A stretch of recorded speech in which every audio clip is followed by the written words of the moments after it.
Hello friend and welcome back to my channel, Blue Nose Trading. My name is Tori Solis and today I'm going to be testing Ultramarine from Penguin Pottery's Specialty Glaze series. I'm going to be testing this glaze on 7 different clay body test tiles as well as on a textured white stoneware mug.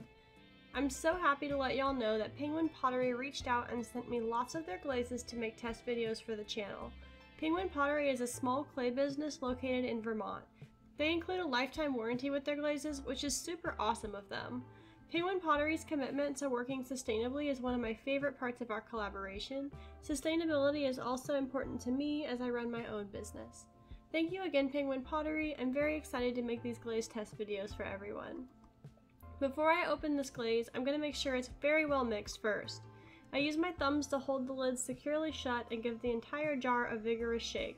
For larger glaze jars, I like to use a drill with a mixer attachment, but the attachment's too big for these little sample jars. After shaking, it's a good idea to poke around at the bottom of the jar with a stir stick to make sure there isn't any mineral clumped up down there. Sometimes I forget this step, but it's better if I don't forget. This is a cone 6 glaze that's listed as lead-free, non-toxic, and food safe. I'm going to be brushing glaze onto my test tiles. This glaze was formulated for brushing. If you want to dip this glaze, Penguin Pottery recommends that you use a dispersing agent like Darvan. I brushed my test tiles in 1, 2, and 3 coats with the thickest coat at the top of the tile. I fired my tiles hanging on a high alumina rod to see how the glaze will perform on a vertical surface. In this way, I'm testing for running. With the thickest coat at the top of the tile, if a glaze is going to run, it has somewhere to go. I like to test glazes on a lot of different clay bodies to get a rough idea of how a glaze is going to behave on different colors or surfaces. Everyone out there is working with different kinds of clay, and maybe one of these tiles can help you guess what might happen for you. As always, I strongly recommend that you make your own test tiles in your own kiln. Fire your tiles exactly how you would fire your normal work.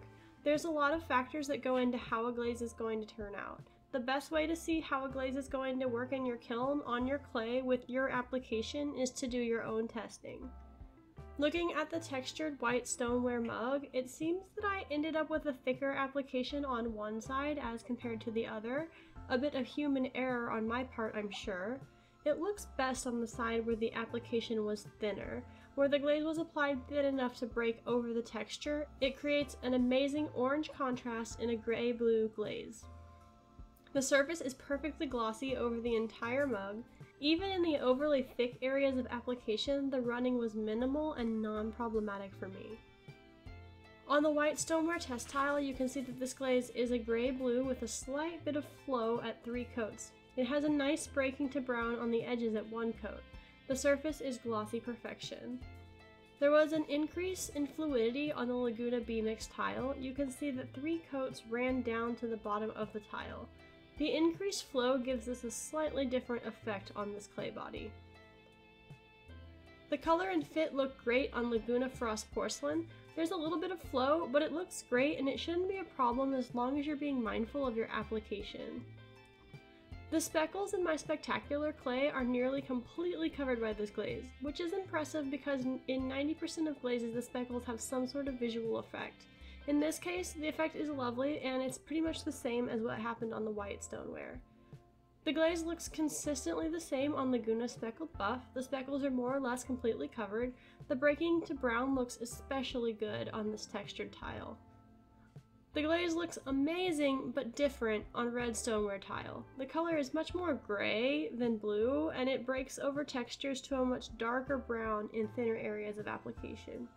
The effects of this glaze on the Laguna B3 Black are incredible. This is hands down an amazing glaze for this black clay body. Put a bookmark on this one. There is a little bit of flow, so you'll want to be mindful of application, but the soft blue and creamy streaks look amazing on the black clay.